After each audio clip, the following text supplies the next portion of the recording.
أيها المؤمنون، ها هو الشهر قد انتهى أو كاد أن ينتهي، فلنحاسب أنفسنا فيه ماذا قدمنا لأنفسنا في هذا الشهر العظيم. من كان محسنا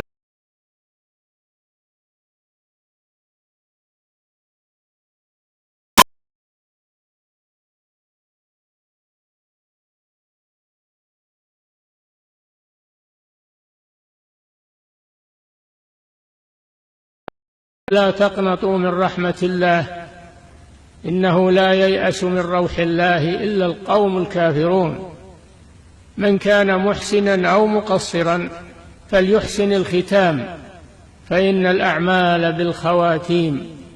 ثم كونوا على وجل وعلى خوف ألا تقبل منكم أعمالكم، لأن الله جل وعلا يقول: إنما يتقبل الله من المتقين.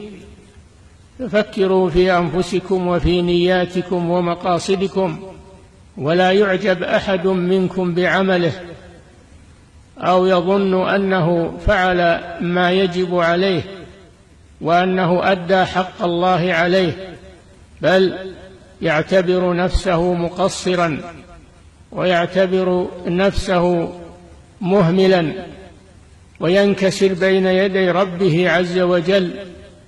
كان بعض السلف يقول: لو أعلم أن الله تقبل مني مثقال حبة من خردل لتمنيت الموت.